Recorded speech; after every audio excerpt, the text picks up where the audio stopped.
ดีต้อนรับคุณผู้ชมเข้าสู่รายการ CMIU Inbox ค่ะพบกับหมิววรรณกรนักศึกษาสาขาวิชานิเทศศาสตร์คณะวิทยาการจัดการมหาวิทยาลัยราชภัฏเชียงใหม่พิธีกรรับเชิญรายการ CMIU Inbox ประจำสัปดาห์นี้ค่ะ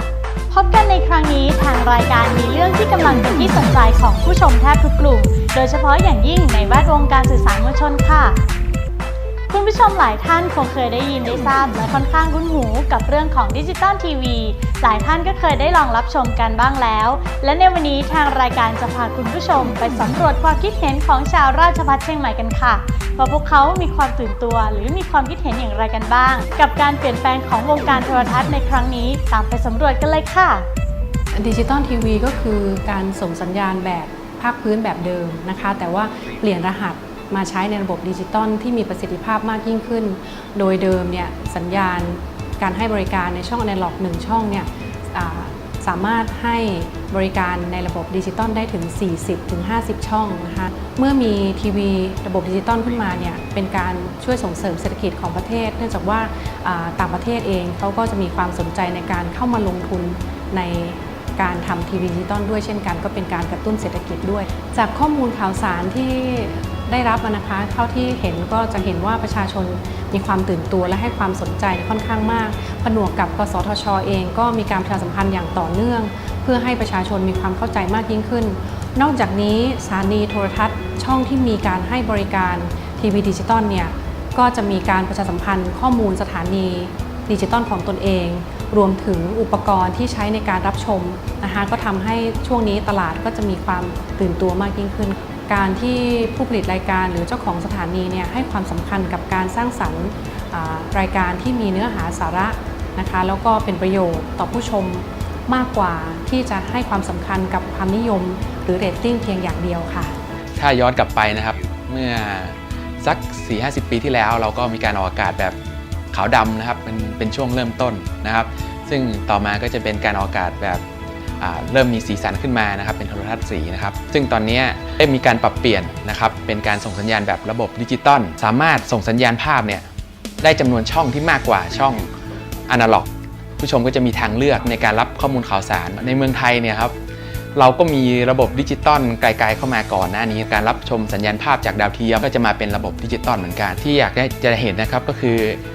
การผลิตสื่อโทรทัศน์ที่มีความหลากหลายอีกอย่างหนึ่งนะครับเราก็จะเข้าสู่ประชาคมอาเซียนนะครับซึ่งก็จะมีข้อตกลงร่วมกันให้เป็นมาตรฐานเดียวกันในระบบอาเซียนนะครับที่คุยกันไว้เบื้องต้นเนี่ยเขาจะเรียกว่าระบบ DVB-T2 ในอนาคตเนี่ยเราสามารถรับชมรายการต่างๆจากอาเซียนได้หมดเลยก็เป็นประโยชน์มากครับในแผนแม่บทของกสทช.เขาก็ได้ระบุไว้ว่าการเข้าถึงทีวีดิจิตอลเนี่ยเป็นสื่อสาธารณะทุกคนสามารถเข้ามาใช้คลื่นความถี่ตรงนี้ได้ในท้องถิ่นสามารถมีสถานีโทรทัศน์ดิจิตอลได้เรียกว่าเป็นโทรทัศน์ชุมชนหรือว่าสถานีวิทยุชุมชนมหาวิทยาลัยราชภัฏเชียงใหม่ก็เช่นกันครับทุกวันนี้เรามีช่องรายการ CMIU Channel ซึ่งในอนาคตนี้เมื่อเรามีความพร้อมเราจะสามารถรับชมรายการต่างๆของ CMIU Channel ภายในมหาวิทยาลัยและที่สำคัญก็สามารถรับชมได้ที่บ้านของทุกคนเลยครับดิจิตอลทีวีนะครับก็คือการให้บริการทีวีระบบใหม่ของประเทศไทยนะครับที่จะทำให้คนไทยได้ดูทีวีที่มากช่องขึ้นนะครับและวันนี้เราจะเห็นว่าอาจจะมีการจำหน่ายในเรื่องของอุปกรณ์ที่ใช้กับดิจิตอลทีวีนะครับในส่วนตรงนี้น่าจะมีถ้าคือพูดตรงๆก็คือเหมือนกับราคาที่อาจจะถูกลงหรือทุกบ้านจะต้องได้รับอย่างเงี้ยเป็นที่ทุกคนจะได้เท่าเทียมกันนะครับผมว่าการเปลี่ยนไปเป็นดิจิตอลทีวีเนี่ยมันเปลี่ยนไปในทางที่ดีแล้วครับแต่ว่าอยากจะให้เปลี่ยนในส่วนของเนื้อหาด้วยก็อยากจะให้ลองปรับเปลี่ยนความเหมาะสมของสังคมสมัยใหม่ดูครับก็มีความรู้สึกจะได้ดูทีวีชัดขึ้นจากที่เป็นระบบอนาล็อกกลายเป็นระบบดิจิตอลจะได้เห็นหน้าดาราชัดขึ้น ได้ทดลองใช้แล้วแต่ว่ารู้สึกมันค่อนข้างยากเพราะว่ามันมีหลายช่องและเลขมันก็รันสูงและนี่คือความคิดเห็นของชาวราชภัฏเชียงใหม่กับระบบดิจิตอลทีวีและคุณผู้ชมล่ะคะสงสัยหรือไม่ว่าดิจิตอลทีวีคืออะไรและความจริงแล้วมันมีข้อดียังไงแตกต่างอะไรกับระบบโทรทัศน์ที่เราเคยรับชมกันในวันนี้ CMIU Inbox มีคำตอบค่ะ ต้องบอกว่าในช่วงระยะที่ผ่านมาจะเห็นได้ว่ากระแสของเรื่องดิจิตอลทีวี กำลังเป็นที่กล่าวขานถึงอย่างมากจนกลายเป็น Talk of the Town เลยก็ว่าได้โดยที่สังเกตเห็นได้อย่างชัดเจนนั่นก็คือการประชาสัมพันธ์ผ่านช่องทางต่างๆของสถานีโทรทัศน์ทั้งสถานีโทรทัศน์ฟรีทีวีและเคเบิลทีวีกับการเตรียมออกอากาศในระบบดิจิตอลและมีการเกิดขึ้นของรายการใหม่ๆออกมาจำนวนมากแทบจะเรียกได้ว่าเป็นการพลิกหน้าประวัติศาสตร์ของวงการโทรทัศน์บ้านเรากันเลยค่ะซึ่งเมื่อไม่นานมานี้ก็ได้เริ่มมีการทดลองออกอากาศตั้งแต่วันที่ 1 เมษายน 2557 เป็นต้นมาเชื่อว่าคุณผู้ชมหลายท่านคงได้รับทราบข้อมูลเกี่ยวกับเรื่องนี้และได้รับชมกันบ้างแล้วแต่เชื่อแน่ว่ายังมีอีกหลายท่านที่ยังสงสัยว่าดิจิตอลทีวีต่างกับโทรทัศน์แบบเดิมอย่างไรในวันนี้เราได้นำข้อมูลจากสำนักงานคณะกรรมการกิจการกระจายเสียงกิจการโทรทัศน์และกิจการโทรคมนาคมแห่งชาติหรือที่เราเรียกกันในชื่อย่อว่าสำนักงานกสทช.ได้ให้ข้อมูลว่ากิจการโทรทัศน์ของประเทศไทยเริ่มขึ้นครั้งแรกในปีพุทธศักราช 2498 ในระบบโทรทัศน์ขาวดำและได้ปรับเปลี่ยนเป็นระบบโทรทัศน์สีในปีพุทธศักราช 2510 และได้ขยายโครงข่ายครอบคลุมทั่วทั้งประเทศในเวลาต่อมากิจการโทรทัศน์โดยเฉพาะระบบภาคพื้นดินถือเป็นบริการขั้นพื้นฐานที่มีความหลากหลายและประชาชนทั่วไปสามารถเข้าถึงได้ที่ผ่านมาระบบการรับส่งสัญญาณโทรทัศน์ของประเทศไทยใช้ระบบอนาล็อกซึ่งเป็นระบบที่ใช้ทรัพยากรคลื่นความถี่วิทยุซึ่งเป็นสาธารณสมบัติที่มีอยู่อย่างจำกัดอย่างไม่มีประสิทธิภาพทำให้มีข้อจำกัดในการเพิ่มจำนวนช่องรายการและคุณภาพการให้บริการการพัฒนาเทคโนโลยีโทรทัศน์ระบบดิจิตอลถือได้ว่าเป็นวิวัฒนาการของกิจการโทรทัศน์ครั้งสำคัญเพราะเป็นการพัฒนาประสิทธิภาพการใช้ทรัพยากรคลื่นความถี่วิทยุให้มีประสิทธิภาพสูงขึ้นอีกหลายเท่าตัวด้วยขนาดคลื่นความถี่วิทยุที่เท่ากันโทรทัศน์ระบบอนาล็อกสามารถส่งช่องรายการได้เพียงช่องเดียวแต่เมื่อใช้เทคโนโลยีระบบดิจิตอลจะสามารถออกอากาศได้มากถึง 8-25 ช่องรายการโดยคุณภาพที่ดีกว่าเดิม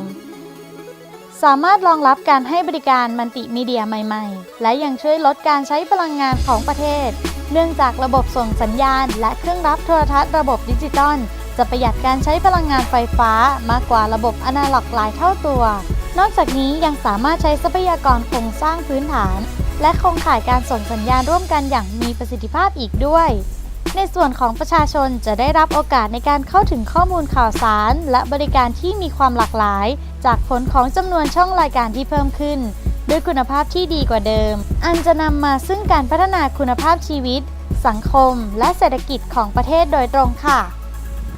โอ้โหเรียกได้ว่าการเปลี่ยนแปลงในครั้งนี้เพิ่มประสิทธิภาพการออกอากาศและเพิ่มทางเลือกให้กับคุณผู้ชมอย่างมากจริงๆเลยนะคะแต่จะรับชมการออกอากาศในระบบดิจิตอลทีวีได้อย่างไรลองไปติดตามชมพร้อมกันเลยค่ะสำหรับคุณผู้ชมที่ใช้โทรทัศน์ระบบอนาล็อกหรือโทรทัศน์ที่ใช้กันทั่วไปในปัจจุบันไม่ว่าจะเป็นโทรทัศน์สมาร์ททีวีหรือโทรทัศน์จอแบนต่างๆล้วนเป็นโทรทัศน์รุ่นเก่าระบบอนาล็อกไม่ต้องเปลี่ยนโทรทัศน์ใหม่โดยสามารถรับชมโทรทัศน์ภาคพื้นดินในระบบดิจิตอลได้ง่ายๆเพียงนำโทรทัศน์เครื่องเดิมที่ใช้อยู่เชื่อมต่อกับเซ็ตท็อปบ็อกซ์หรือกล่องแปลงสัญญาณกล่องตัวนี้จะช่วยเปลี่ยนสัญญาณจากระบบอนาล็อกเป็นระบบดิจิตอลโดยไม่ต้องซื้อโทรทัศน์เครื่องใหม่โดยมีหนวดกุ้งหรือเสาก้างปลาเป็นตัวรับสัญญาณค่ะแต่ถ้าหากต้องการซื้อโทรทัศน์เครื่องใหม่เป็นโทรทัศน์ภาคพื้นดินระบบดิจิตอลซึ่งเป็นโทรทัศน์ที่มีดิจิตอลจูเนอร์หรือ IDTV ในตัวรับสัญญาณสามารถรับสัญญาณดิจิตอลได้โดยไม่ต้องใช้กล่องแปลงสัญญาณหรือเซ็ตท็อปบ็อกซ์เพียงท่านต่อโทรทัศน์ IDTV กับเสาก้างปลาหรือหนวดกุ้งก็สามารถรับชมโทรทัศน์ภาคพื้นดินในระบบดิจิตอลได้แล้วซึ่งวิธีนี้ผู้รับชมจะสามารถรับชมจำนวนช่องได้ทั้งหมด 48 ช่องแต่ถ้าที่บ้านของคุณรับชมโทรทัศน์ด้วยจานดาวเทียมหรือผ่านเคเบิลสามารถรับชมรายการทั้งหมดได้ 36 ช่องซึ่งไม่รวมช่องบริการชุมชนทั้ง 12 ช่องเนื่องจากช่องบริการชุมชนจะให้บริการแปรผันไปตามภูมิภาคที่ได้รับชม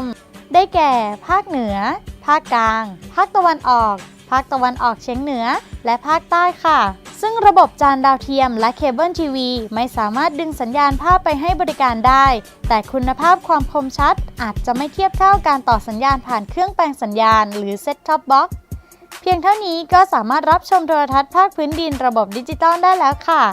ส ส่วนคุณผู้ชมที่มีปัญหาหรือมีข้อสงสัยเพิ่มเติมติดต่อได้ที่หมายเลข 1200 ติดต่อกลุ่มงานขับเคลื่อนกิจการโทรทัศน์และวิทยุในระบบดิจิตอลเพื่อไขข้อข้องใจเกี่ยวกับดิจิตอลทีวีได้เลยค่ะ และทั้งหมดนี้นะคะก็คือข้อมูลดีๆเกี่ยวกับดิจิตอลทีวีที่ทางรายการได้นำมาฝากคุณผู้ชมค่ะสำหรับวันนี้ทางรายการ CMIU Inbox ก็หมดเวลาลงแล้ว กลับมาพบกันใหม่ได้ทางสถานีโทรทัศน์มหาวิทยาลัยราชภัฏเชียงใหม่ VTV เคเบิลทีวีของคนเชียงใหม่และทางลิงก์ YouTube นี้เลยนะคะสำหรับวันนี้สวัสดีค่ะ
วิชาการและการแสดงศิลปะวัฒนธรรมครั้งยิ่งใหญ่